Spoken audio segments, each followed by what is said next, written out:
Resident Evil 5 is built around cooperative play, so we thought it'd be a good idea to do a co-op video review. Yeah, I'm sort of Sheva to Ryan's Chris Redfield. So in Resident Evil 5, you play as Chris Redfield, and you're sent into Africa, and you meet up with a new partner, Sheva Alomar. Chris and Sheva's mission is to stop a deal for biological weapons that's going down in the Kijuju region of Africa. In fact, this is sort of ripped off a plot of 24, I believe.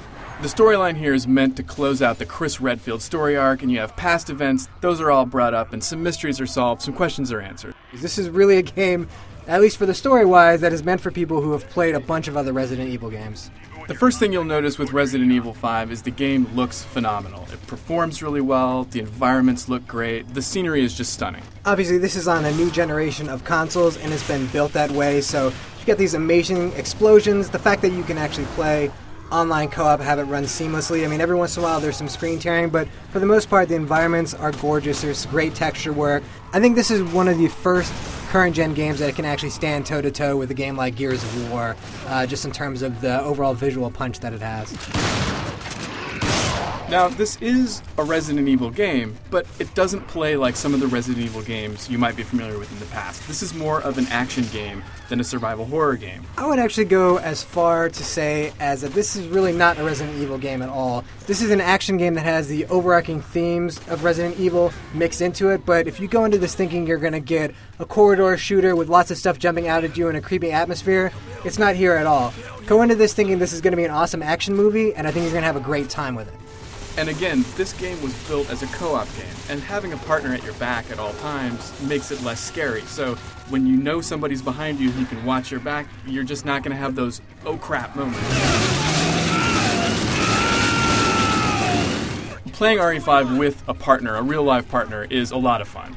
It's really easy to get in and join a game online, and once you do, you can play however you see fit. Yeah, the combo moves that they had in Resident Evil 4, that same idea is back for Resident Evil 5. Only now with a co-op player, you can have a little bit more fun with it. What's available for a combo move is really dependent on where you shoot an enemy, because an enemy's body is going to react differently whether you shoot him in the shoulder or the leg, and that positioning is going to change the type of attack you can do. I always fire directly at the crotch. Although RE5 is built for co-op, a lot of players will play by themselves, and when you do that, Sheva will be controlled by the AI. It does a pretty good job. Sheva does an okay job of getting out of the way and not being in your line of sight. She does tend to overuse ammo and overuse health, so you gotta kind of watch her. Also, fans of Resident Evil are familiar with the fact that you usually only have a certain number of inventory slots, and you have to kind of carefully manage that. So you can also use Sheva sort of as a pack mule, kind of you take the weapons you want and give her the things that you want her to carry around, except not health. I need ammo. Take this! When you finish Resident Evil 5, you unlock this really cool Mercenaries mode, which is just you against a horde of zombies and you're racing against the clock to get as many points as you can. It's similar to the mode we saw in Resident Evil 4, and it's a lot of fun in RE5.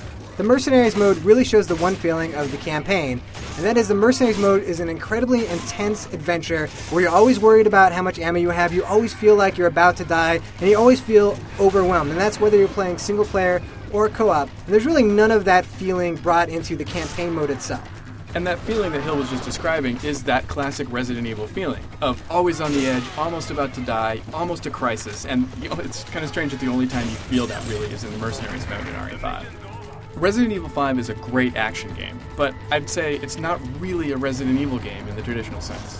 Now, this is a game that I never got bored with. You know, there was never a moment in Resident Evil 5 where I kind of said to myself, I just wish this was over. It's from start to finish, I just wanted to play more and more, and honestly, the minute that I finished it, I said to myself, man, I can't wait to go run through back again, you know, with my shotgun with unlimited ammo or my Magnum with unlimited ammo, and just blow the crap out of stuff. You're so cheap.